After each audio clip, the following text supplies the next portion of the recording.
Let's no, कल की video में हम लोगों ने जाना था इंग्लिश क्या है, इंग्लिश के जनक कौन है, फादर कौन है।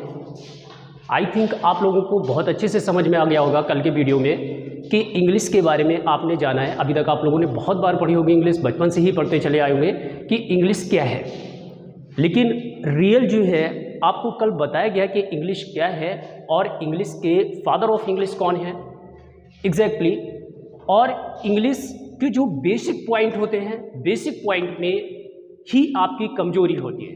तो let's know from the beginning. आज के वीडियो में हम जानेंगे इंग्लिश के जो मोस्ट इम्पॉर्टेंट फैक्ट्स हैं, जहाँ पर हम लोगों की कमजोरी रह जाती है कि हम समझ नहीं पाते हैं what is English. Let's no, आइए जानते हैं इंग्लिश के बारे में। आपको समझ में आया इंग्लिश क्या है? कल के वीडियो में आप लोगों को बताया गया English is an international language and the father of English is Geoffrey Chaucer. William Shakespeare का नाम पहले आ जाता है, जैसे कि सभी लोगों का ये होता है इंग्लिश की अगर बात आती है तो विलियम शेक्सपियर को पहले ही पिकअप किया जाता है। वो क्यों? क्योंकि उन्होंने इंग्लिश में बहुत अच्छा योगदान दिया है, कंट्रीब्यूशन बहुत अच्छा है उनका, बिग कंट्रीब्यूशन है, मेगा स्टार है इंग्लिश के। लेट्स नो, देखिए बेटा, आज के वीडियो में हम लोग जानेंगे फर्स्ट ऑफ ऑल इंग्लिश कि इंग्लिश एक लैंग्वेज है। तो language, let's no language, let's watch it well, बहुत अच्छे से क्लियर करना है। और जहां पर जो भी पॉइंट्स आपको क्लियर नहीं होते हैं, वीडियो को स्टॉप करके आप उसको डीपली देखिए और बढ़िया तरीके से कमेंट बॉक्स में आप रिप्लाई भी कर सकते हैं कहाँ पर कौन सा पॉइंट्स आपको क्लियर नहीं हो रहा है। वैसे मैं अपने हिसाब से I am doing my best to explain you language. तो देखिए लैंग्वेज के बारे में जानते हैं व्हाट्स अ लैंग्वेज। लैंग्वेज, जो लैंग्वेज होती है, लैंग्वेज वो किसी भी भाषा की हो, चाहे वो इंग्लिश हो, मराठी हो, गुजराती हो, हिंदी हो, हम सभी भाषाओं को अगर देखेंगे तो हर एक भाषा, ये क्या होती है, भाषा क्या है, व्हाट इज द लैंग्वेज। पहला क्वेश्चन ये बनता है लैंग्वेज क्या है। तो language is a medium of expressing our thoughts, emotions and feelings to one another. भाषा एक ऐसा माध्यम है जिसके जरिए से हम लोग अपने विचारों को एक दूसरे से आदान प्रदान करते हैं। सामने वाला हमसे क्या कह रहा है और हम उसे क्या कहने का प्रयास कर रहे हैं, तो इन चीज़ों को एक्सप्रेस करने के लिए ही लैंग्वेज बनी है। और हर एक लैंग्वेज के अपने रूल होते हैं, जो रूल्स हैं उन नियमों को ही जानना होता है। सबसे पहले लैंग्वेज में आपको देखिए किसी भी भाषा को रटा नहीं जा सकता है। बेसिकली आप किसी इन्वायरमेंट में रह करके आप भाषा का एक्विजिशन तो कर सकते हैं, लेकिन लर्निंग जो है भाषा की, दैट इज डिफरेंट फैक्ट, वो है डिफरेंट फैक्ट। आइए जानते हैं लैंग्वेज, जो लैंग्वेज है आपने जाना इट इज ए मीडियम, ये एक मीडियम है ऑफ एक्सप्रेशन। देखिए language it is a medium of expressing our thoughts,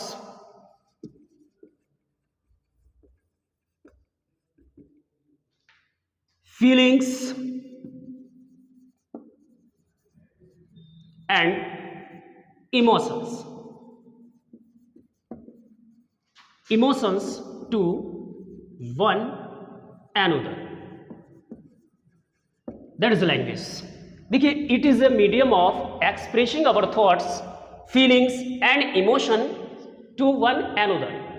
कि हम लोग क्या करते हैं जब हमारे थॉट्स क्या है, फीलिंग्स क्या है, हमारी इमोशंस क्या है, टू वन अनदर, एक दूसरे से अपनी बात को कहना, उसकी बात को समझना। मान लो सपोज दैट आप हिंदी जानते हैं, सिर्फ उत्तर प्रदेश में ही दिल्ली है और मुंबई। इसके बाद में आप इंडिया के, just take India for example, कि इंडिया के ही किसी स्टेट में यदि आप जाएंगे तो वहाँ पर डिफरेंट लैंग्वेजेस मिलती हैं। मान लो महाराष्ट्र आप जाते हैं तो मराठी मिलेगी, गुजरात जाएंगे तो गुजराती मिलेगी, बट यू नो हिंदी, लेकिन आपको हिंदी ही आती है। दैट्स वाई आपके लिए एक ऑप्शन बचता है, you must know English. It is an international language with the help of which you can communicate all over the world. Very well. देखिए, तो इट इज, अभी मैं इंग्लिश की बात नहीं कर रहा हूं, सिर्फ लैंग्वेज की बात कर रहा हूं। तो it is a medium of expressing our thoughts, feelings and emotions to one another. Let's know, किसी भी भाषा को सीखने के लिए उसके जो पॉइंट्स हैं कि लर्निंग हम कैसे करेंगे भाषा की। मान लो सपोज दैट किसी भी एग्जाम को आप क्रैक करने जा रहे हैं, जब भाषा ही नहीं आती है, कंप्रिहेंसिव जो पैसेजेज आते हैं कंप्रिहेंशन के लिए, सबसे बड़ी प्रॉब्लम, बिग प्रॉब्लम होती है आप लोगों के लिए कि किसी भी पैसेज को न तो आप समझ पाते हैं, उसे रटा नहीं जा सकता जब तक आप उसके डेप्थ, गहराई को नहीं सीखेंगे, और जब तक कि उसमें जो वर्ड मीनिंग्स का प्रयोग है आप उसको नहीं जानेंगे, तो आप किसी भी क्वेश्चन का आंसर करेक्टली नहीं कर पाएंगे। लेट्स नो, जानते हैं। अब देखते हैं स्टूडेंट्स, नाउ वॉच, देखते हैं units of language. Units of language, units of language की अगर हम बात करेंगे, यूनिट्स जो होती हैं इकाइयां, जो इकाई होती है भाषा की इकाइयां क्या है, लेट्स नो, जानते हैं। तो सबसे पहली जो इकाई होती है भाषा की, that is letter. You can say letter और साउंड, साउंड कह सकते हैं। देखिए, लेटर क्या होता है, लेटर एक पत्र भी होता है, बट लेटर का मतलब होता है अक्षर, जो अल्फाबेट के लेटर्स होते हैं। जैसे इंग्लिश में आपके 26 लेटर्स हैं, जिसमें से 5 वॉवल्स हैं, द रेस्ट 21 आर कंसोनेंट है। देखिए, लेटर क्या है, साउंड क्या है। जैसे मान लो आप भाषा सीख रहे हैं, you are learning a language, but सबसे पहले as a for example a child, एक जो बच्चा होता है in the beginning produces only sound, सबसे पहले साउंड ही सीखता है, और साउंड के बाद ही आफ्टर साउंड ही नोज दैट कि उसका जो कार्य है वो साउंड से नहीं चल पा रहे हैं, उसको और भी कुछ चाहिए भाषा बोलने के लिए। भाषा को अपनी फीलिंग्स को कहना चाह रहा है, आपसे कुछ कहना चाह रहा है, मान लीजिए आपसे कुछ उसकी डिजायर है, कुछ भी आपसे मांगने की, या अपनी फीलिंग्स को कहना चाह रहा है, उसे क्या चाहिए, तो उसको ये लगता है कि उसको कुछ ऐसी चीज़ों की ज़रूरत है कि अपनी फीलिंग्स को आउट कर सके, आपको बता सके। देखिए, तो लेटर होता है साउंड, जो साउंड होता है बच्चा बिगिनिंग में क्या करता है, साउंड ही प्रोड्यूस करता है। मान लीजिए फॉर एग्जाम्पल उसको पानी चाहिए, तो पहले साउंड ही निकालेगा, पानी शब्द एक साथ नहीं बोल पाता है, धीरे धीरे स्लोली वो लैंग्वेज एक्विजिशन करता जाता है, लैंग्वेज को एक्वायर करता है एक पर्यावरण में रह करके। फॉर एग्जाम्पल जैसे कि आप देखिए, लेटर जो साउंड है इसको हम क्या, लेटर और जो साउंड होता है H, A, B, C and D, these are letters, ये लेटर्स हैं। लेटर के बारे में जानते हैं, व्हाट्स ए लेटर, लेटर क्या होता है। देखिए, लेटर और sound is a unit of language and it is also called the smallest unit of a language. So what, A, B, C, D. Letter is a unit of language that cannot be broken in fragments. जिसे विभाजित नहीं किया जा सकता, खंडित नहीं किया जा सकता। That's called letter. अब देखिए, लेटर है, सेकंड यूनिट क्या है भाषा का, second unit of a language is a word, that is word. Word means जो एक शब्द होता है, मान लो ये जो लेटर्स हैं आपके, दीज आर लेटर्स, ये जो लेटर्स हैं, एंड इन लेटर्स से अब हमको जरूरत पड़ी कि नेक्स्ट जो यूनिट है of a language that is word. Word means what is word, question ये उठता है कि वर्ड क्या होता है। वर्ड देखिए, स्टेप बाय स्टेप समझना है आपको, स्टेप बाय स्टेप ही मैं समझा रहा हूं आपको, तो बहुत अच्छे से समझिएगा, बहुत बेहतर तरीके से समझने का प्रयास कीजिए। You will know English and speak fluently without any problem, and your problem of English will be rooted out. You will fluently speak English well. Let's watch word. Word is a combination of letters. भाई ये जो letters आपके हैं, इनको जब हम जोड़ेंगे, जब इनको unite करेंगे, तो that formates a word. क्या बनाता है वो, एक word बनाता है। As for example, English को ही उठा लेते हैं, English, ENGLISH. How many letters are there? There are 7 letters. 1, 2, 3, 4, 5, 6, 7. देखिए हमने क्या किया है कि यहां पर 7 लेटर्स को यूनाइट करके एक वर्ड बनाया, इंग्लिश। वर्ड मीन्स ऐसा भी नहीं होता है कि आप कोई भी लेटर उल्टे सीधे जोड़ दें, दैट हैजंट ए मीनिंग, जिसका कोई अर्थ ही नहीं होता है, that doesn't clear a meaning, जो मीनिंग ना दे दैट्स नॉट वर्ड, वो वर्ड नहीं होता। तो लेट्स वॉच, यहां पर देखते हैं ये जो इंग्लिश है, वर्ड का मतलब होता है कॉम्बिनेशन ऑफ लेटर्स, जो लेटर्स का कॉम्बिनेशन होता है जो और एक क्लियर मीनिंग देता है, that is an exact meaning, जिसका एक अपना कुछ वास्तविक अर्थ भी होता है। जैसे इंग्लिश, इंग्लिश का मतलब क्या होता है? अंग्रेजी, इन हिंदी उसको अंग्रेजी कहते हैं। तो दैट इज अ वर्ड, ये क्या हुआ? वर्ड। नेक्स्ट जो तीसरी यूनिट है, third unit of a language, that is sentence. अब हमने देखा कि वर्ड से काम नहीं चल रहा है, तो हमको जरूरत पड़ी सेंटेंस की। जैसे बच्चे ने स्टार्टिंग मैंने बताया साउंड प्रोड्यूस करता है, फिर वो वर्ड बोलना शुरू कर देता है। जैसे पा बोला था पानी के लिए, अब वो बोलेगा पानी। अब उसने एक शब्द को सीख लिया है, एक शब्द सीखा है, लेकिन यहां पर उसको पता चला कि अभी उसका वर्ड से भी काम नहीं चलने वाला, ही नीड्स अ लॉट, उसको और भी कुछ जरूरत है। तो sentence, what is a sentence? Sentence क्या होता है? सेंटेंस, अभी मैंने लेटर्स को मिलाया, वर्ड बना, स्टेप बाय स्टेप। अब मैंने लेटर्स को यूनाइट किया तो वर्ड बना। अब वर्ड को यूनाइट करेंगे तो एक सेंटेंस बनेगा। Let's watch, sentence is a group of words that clears a meaning, जो एक अर्थ भी क्लियर करता है, वही वाक्य कहलाता है। तो देखिए वाक्य का मतलब ये नहीं होता है combination of letters, combination of letters कि लेटर्स का कॉम्बिनेशन होता है, ग्रुप ऑफ वर्ड्स होता है, तो सेंटेंस नहीं हो सकता जब तक कि अपने एक अर्थ को क्लियर नहीं कर देता है। लेट्स वॉच, देखते हैं। जैसे फॉर एग्जाम्पल तौर पे ले लेते हैं, इंग्लिश को ही उठा लीजिए। English, English is an international language. देखिए how many words are there, कितने वर्ड्स हैं यहां पर? Let's watch, 1 2 3 4 5, there are 5 words. जो 5 वर्ड्स हैं ये मिलकर के बना रहे हैं एक सेंटेंस, और इसका अपना एक अर्थ भी है।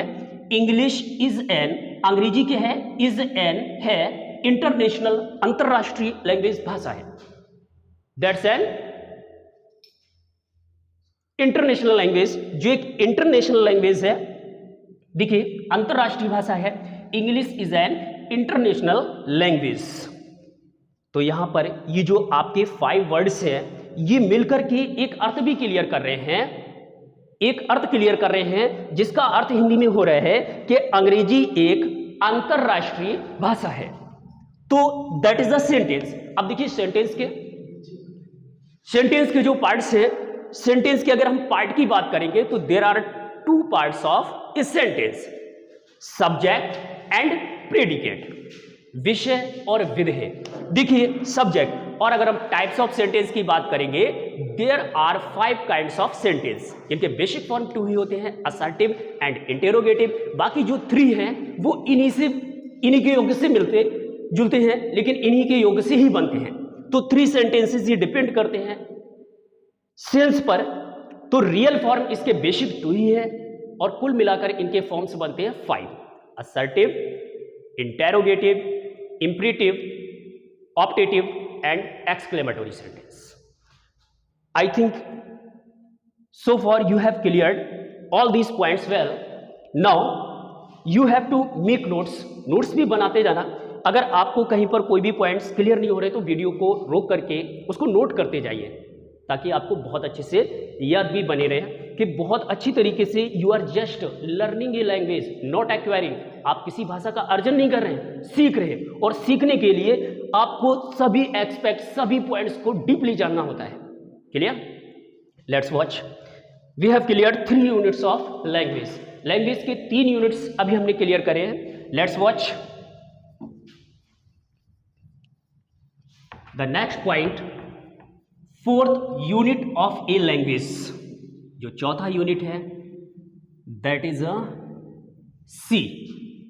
Not only sea, we can see that's an ocean, एक महासागर है। Fully English depends on the fact. Let's watch, fourth unit, जो फोर्थ यूनिट है of a language, that is speech. अभी हमने देखा यहां पर, अभी हमने ये क्लियर किया कि जो पहला यूनिट था लेटर था, लेटर को मिलाया वर्ड बना, वर्ड को मिलाया सेंटेंस बना। अभी हमने एक वाक्य सीख लिया, I am going for example. But I am going हर जगह आप आई एम गोइंग नहीं बोल सकते, बिकॉज क्योंकि यहां पर जो पॉइंट्स है आई एम गोइंग, बहुत सारी आपको पूरी स्पीच, और जब आप स्पीच देना सीख जाते हैं then you are perfect in the language. आप उस भाषा में पूर्ण हो जाते हैं, निपुण हो जाते हैं, एक्सपर्ट हो जाते हैं। तो यहां पर देखते हैं स्पीच। स्पीच के बारे में अगर हम जानेंगे, it is a big ocean, as I have told you कि ये एक ऑशन है। सबसे पहले स्पीच जानते हैं। स्पीच क्या है? A long description on any topic is called a speech. And अब सबसे पहला पॉइंट यहीं पर आकर रुकता है कि speech contains all the contents of English. जितने भी इंग्लिश के कंटेंट्स हैं इन सभी को कंटेन करती है, समाहित रखती है अपने आप में। तो सबसे पहले हम जानेंगे कि पार्ट्स, इसके जो स्पीच है, पार्ट्स ऑफ स्पीच। जो पार्ट्स ऑफ स्पीच है, most of the students know only 8, क्योंकि आपको बिगिनिंग से ही बताया गया है कि 8 ही पार्ट्स होते हैं पार्ट्स ऑफ स्पीच के। सबसे बड़ी प्रॉब्लम यही है कि आप डीप और फुल नॉलेज को नहीं ले पाते हैं। देखिए पार्ट्स ऑफ स्पीच, ये जो पार्ट्स ऑफ स्पीच है, पार्ट्स ऑफ स्पीच, पहले आप ये जानिए कि पार्ट्स ऑफ स्पीच क्या होता है। What are the parts of speech? Because we are just going to learn English. हम इंग्लिश को सीखेंगे किसी भी एग्जाम को क्रैक करने के लिए, चाहे वो यूपीएससी लेवल का हो, एसएससी लेवल का हो, किसी भी लेवल का हो। इंग्लिश सिर्फ आप करते क्या हैं? लर्न करते हैं, रट्टा मारने की कोशिश करते हैं। That is your main problem, not cracking an exam. किसी भी एग्जाम को क्रैक ना कर पाना सबसे बड़ी प्रॉब्लम। और ट्रिक, मेन चीज है ट्रिक शॉर्टकट, और shortcut of anything is very dangerous. किसी भी चीज का जो शॉर्टकट होता है हमेशा खतरनाक होता है। तो दैट्स वाई आपको मैं हर एक फैक्ट की कॉन्सेप्ट क्लियर कराता हूं। Concept, if you know concept, अगर आपको उसकी कॉन्सेप्ट क्लियर है तो कितने भी क्वेश्चंस बन जाए यू हैव नो प्रॉब्लम, कोई दिक्कत नहीं आपको। क्यों? क्योंकि आप उसको बहुत अच्छे से और बहुत गहराई से जान गए हैं कि कॉन्सेप्ट का मतलब होता है किसी भी टॉपिक की सोल, आत्मा। जब आत्मा पर आपका कब्जा होगा तो you can control, you can govern the point. उस पॉइंट को अच्छे से गवर्न करेंगे और आपका ही शासन होगा उस पर, और आपका ही दबाव होगा उस पर। Let's watch parts of speech. जो पार्ट्स ऑफ स्पीच होती क्या है? The words. देखिए जैसे इंसानों के 2 टाइप्स होते हैं, 2 टाइप्स, गुड एंड बैड। ऐसी इंसान बना, और भाषा है किसकी? इंसानों की। इंसानों की भाषा है, जानवरों की भाषा नहीं होती। They have only sound. Why are man better than animals? जो मानव हैं ये जानवरों से बेहतर क्यों हैं? Because they have tongue, we have also tongue. अगर उनकी जुबान की बात करें तो they have larger tongues than us. उनकी जो जुबान है हमसे कहीं बड़ी होती है। अभी भैंस की उठा लो फॉर एग्जाम्पल, हम लोगों से बहुत बड़ी जुबान है, but they have no words, no speech, no language. हम लोग बेटर क्यों है? क्योंकि हमारे पास जुबान भी है और जुबान के साथ साथ शब्द भी है और भाषा भी है। They have only sound, we have sound and in language, हमारे पास भाषा भी है। That's why. तो पार्ट्स ऑफ स्पीच की अगर हम बात करेंगे तो पार्ट्स, जैसे इंसानों की जातियों का विभाजन हुआ स्टार्टिंग में, कि जातियों का विभाजन हुआ, कौन सा इंसान किस कैटेगरी में है। जैसे इंसान जो है, जो ह्यूमन बीइंग्स हैं, उनकी जातियों का विभाजन हुआ है 4 कैटेगरीज में, 4 श्रेणियों में विभाजन हुआ है। किस हिसाब से? उनके कर्मों के आधार पर, उनके एक्शंस।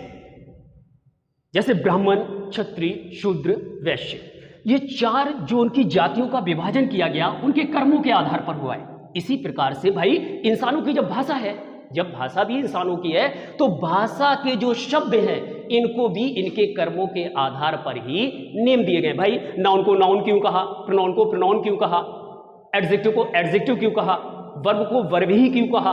क्योंकि उनके जिसने जैसा कर्म किया उसको वैसा नाम दिया गया। लेट्स वॉच, देखते हैं पार्ट्स ऑफ स्पीच। तो यहां पर पार्ट्स ऑफ स्पीच की अगर डेफिनेशन आपको क्लियर करना है तो बहुत अच्छे से क्लियर कर लीजिए। द वर्ड्स, वे शब्द, which have been, the words which have been, जिन शब्दों को which have been divided, divide किया गया है, divided by there, the words वे शब्द जिन शब्दों को डिवाइडेड किया गया है, बांटा गया है, नेम दिए गए हैं, बाय देयर एक्शन, उनके कार्यों के आधार पर, आर कॉल्ड, वही कहलाते हैं parts of speech. Is that clear? I think आपको बहुत अच्छे से इसकी कॉन्सेप्ट और डेफिनेशन क्लियर हो गई होगी कि पार्ट्स ऑफ स्पीच है क्या। द वर्ड्स वे शब्द विच हैव बीन डिवाइडेड, जिनको बांटा गया है या इनको नेम दिए गए हैं, बाय देयर एक्शन, उनके कार्य के आधार पर, are called parts of speech. यही पार्ट्स ऑफ स्पीच कहलाते हैं। ये डेफिनेशन, कुछ लोग स्पीच को ही सेंटेंस समझ लेते हैं। अब आपने जाना तीसरी यूनिट है सेंटेंस। सेंटेंस और स्पीच में पोल्स अपार्ट है, जमीन आसमान का फर्क है। लेट्स नो, सेंटेंस एक सिंगल सेंटेंस होता है और स्पीच पूरा एक सागर है। That's an awesome. The words which have been divided by their action, action के आधार पर बांटे गए हैं, आर कॉल्ड पार्ट्स ऑफ, वही कहलाते हैं पार्ट्स, सॉरी शॉर्ट हो गया पार्ट। देखिए पार्ट्स वही कहलाते हैं, पार्ट्स ऑफ स्पीच कहलाते हैं, पार्ट्स ऑफ स्पीच। अब हम देखेंगे kinds of parts of speech. इनके काइंड्स की अगर हम बात करेंगे तो you have been taught so far kinds of parts of speech, parts of speech. अब इनके अगर हम प्रकार की बात करेंगे कि इनके काइंड्स क्या हैं, हाउ विल यू आइडेंटिफाई, कैसे आप पहचानेंगे कौन सा वर्ड क्या कहला रहा है। अभी तो आप ये जाने हैं कि the words which have been divided by their action are called parts of speech, parts of speech. Let's know kinds of parts of speech. आपने अभी तक 8 ही जाने हैं, बट यू विल नो, आज आप जानेंगे today the real and full and final parts of speech, जिसमें जो अहम पॉइंट होता है, the most important point, you leave, आप नहीं छोड़ते हैं। मोस्टली आपको बताया ही नहीं गया कि ये पार्ट्स ऑफ स्पीच क्या होता है। देखिए पार्ट्स ऑफ स्पीच की अगर हम बात करेंगे तो देयर आर 9 काइंड्स ऑफ 9 प्रकार होते हैं इसके। There are 9 kinds of parts of speech. Parts of speech के 9 प्रकार होते हैं, पार्ट्स ऑफ स्पीच के 9 प्रकार होते हैं। अब हम जानेंगे 9 ये पॉइंट्स कौन से होते हैं on the next video. Thank you for watching.